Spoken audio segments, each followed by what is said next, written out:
This video right here, a guy douses himself with hand sanitizer, and then the genius cops decide that they're going to shoot him with a taser.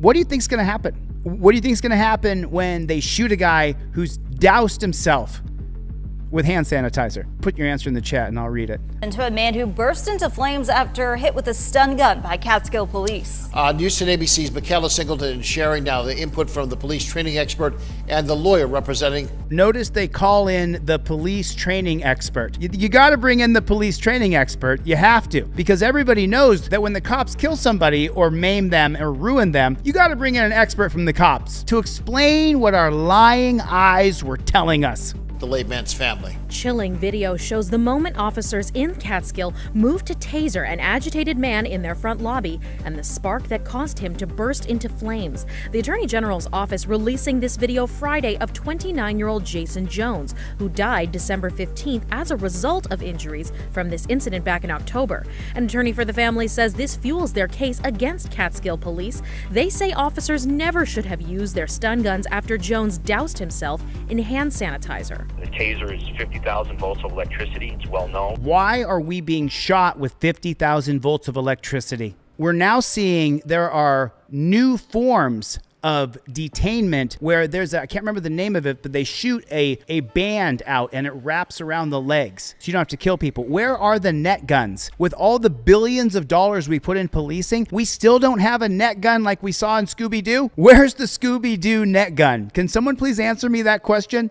Police are trained not to use it in that circumstance, and Jason predictably ignited as a result of that. However, former police officer and Did you listen to it? They're trained not to use the stun gun when someone puts hand sanitizer all over them. They shot him with 50,000 volts and he burst into flames.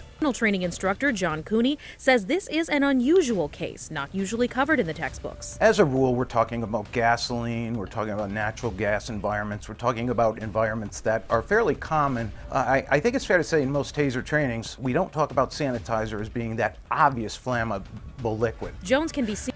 There's a reason why they bring in a professional cop to explain away that we talk about gas, we talk about butane, but we never talked about hand sanitizer. Okay, let's do it. Blast him with 50,000 volts when he puts some chemical all over his body. Did you ever talk about that? Seen in the video unarmed, though distressed, when he first encountered police. Cooney says use of force training also tells officers to respond based on perceived threat. From the first second to the last frame. Where does that come from, anybody? Where does it come from? That officers should respond to perceived threat? First encountered police. Cooney says use of force training also tells officers to respond based on perceived threat. Based on perceived threat. And to be honest with you, the way this guy was walking in right there, I mean, I happen to have done wrestling and fighting my entire life, but right here, when this guy walked up to me like that, I'd go hands-on immediately. I wouldn't rely on a taser. I would rather wrap him up myself and know that he's going to be restrained, especially if there's another guy standing next to me. If he even knows this much, two of us could take this guy down in easy 5-10 seconds. The first second to the last frame of the video, we see that he's agitated. He's very quick with his movements.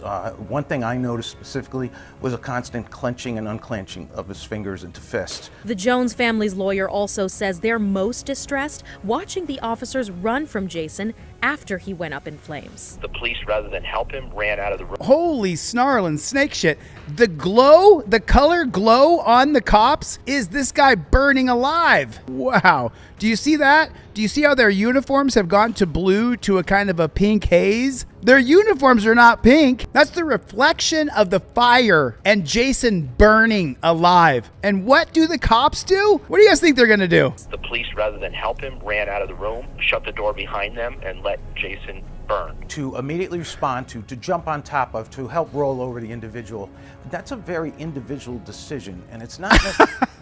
Of course, the police expert is going to explain away why these guys are not heroes. You know, that's an individual thing. You may not decide to jump on someone to save their life. What did the cops say when you asked them why they signed up? They signed up to help people. But yet the man who they caught on fire and is burning in front of them, they choose to turn and run out the door, even beating, let us out, let us out. I'm not laughing at Jason being red rummed. I'm laughing because it's so comical. What a joke. Not all of you. I'll give all of you an individual chance. You're not all pigs. I know that. Shut the door behind them and let Jason burn. To immediately respond to jump on top of, to help roll over the individual, that's a very individual decision, and it's not necessarily predicated by police procedure. The officers left what they thought was a very hazardous situation. They did respond at some point. The Attorney General's office says releasing this video. I'm sorry. I gotta listen to this clown here one more time. You catch a man on fire and you cause him to ignite in flames. And his response is that it's not police procedure to save you. It's not police procedure for you to be a hero. He says it out loud. Them and let Jason burn. To immediately respond to jump on top of, to help roll over the individual, that's a very individual decision, and it's not necessarily predicated by police procedure.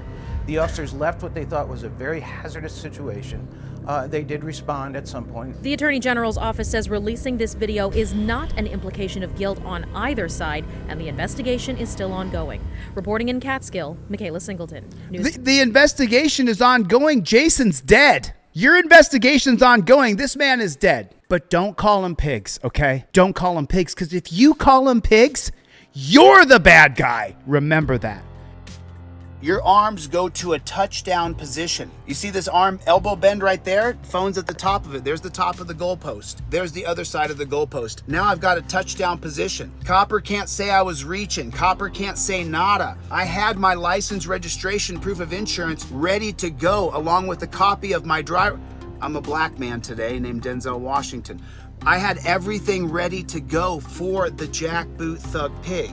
I had everything ready to go. License, registration, proof of insurance, everything was together on a laminated card. I already laminated it. I took my time to do it because I don't want this jackboot thug pig to have any kind of power over me. I gave you everything I have to give you required by law. Leave me alone at that point. I'm not gonna play the game of why'd you pull me over. I'm not gonna play the game of do you know how fast I was going. No, no, no, no, no. We've seen time and time and time again that you end up going in torture cuffs, that you end up going to jail. You have to use the trifold. Then the cop says, you know what?